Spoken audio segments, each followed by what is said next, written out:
Wow, এতটা closely ট্রেনটা দেখা যাবে, জাস্ট মাশাআল্লাহ। আরে কয়েক সেকেন্ডে চলতে হবে। নড়াইলবাসীর দীর্ঘদিনের লালিত স্বপ্ন পূর্ণ হওয়া এখন মাত্র ক্ষণিকের ব্যাপার।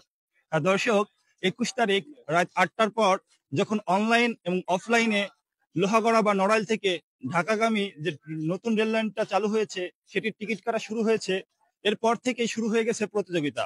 কে আগে টিকিট কাটতে পারবে, কে আগে সিট বুকিং করতে পারবে, তারই ছিল একটা লম্বা লাইন। আজ 24 তারিখ সকাল 6টা বেজে 4 মিনিটে বেনাপোল থেকে জাহানাবাদ এক্সপ্রেস নামে একটি ট্রেন রওনা দিয়েছে।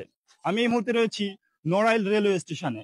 আপনারা দেখতে পাচ্ছেন আমার পিছনে যাত্রীদের উপচে পড়া ভিড় রয়েছে। এখানে অনেক যাত্রী রয়েছে যারা প্রথমবারের মতো ট্রেন দেখতে আসছে, অনেক যাত্রী রয়েছে যারা প্রথমবারের মতো ট্রেন চড়তে আসছে। তো চলুন আমরা কিছু যাত্রীদের সাথে কথা বলার চেষ্টা করি। শুভ সকাল, সবাইকে লোহাগড়া রেলওয়ে স্টেশন থেকে স্বাগত জানাচ্ছি। আজকের দিনটি দক্ষিণ অঞ্চলের মানুষের জন্য অত্যন্ত আনন্দের এবং গৌরবের। আজকের অনুভূতি আসলে বুঝিয়ে বলা অনেক কঠিন।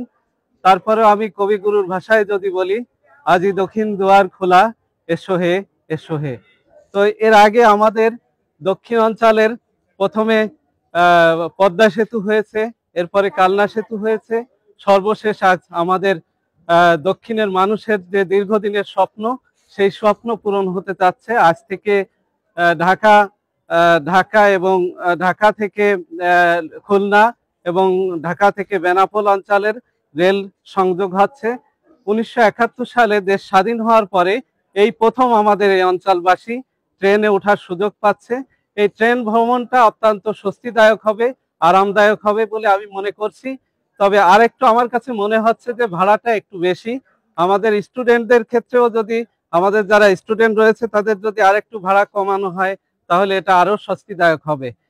দীর্ঘদিন যাবত যে আকাঙ্ক্ষিত আমাদের নড়াইলের রেল লাইন চালু হচ্ছে আজকে থেকেই, আমরা প্রথম দিন এই যাত্রার অংশীদার হতে পেরে খুবই আনন্দিত, গর্বিত।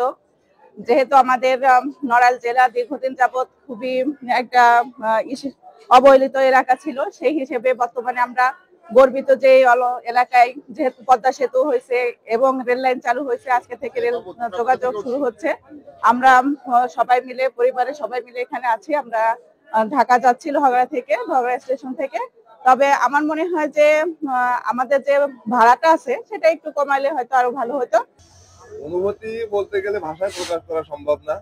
বহু প্রতীক্ষিত, অপেক্ষিত যেটাই বলি, যার এত দিনের অপেক্ষার পরে আমরা ট্রেনটা পাইলাম, এটা আমরা খুবই এক্সাইটেড।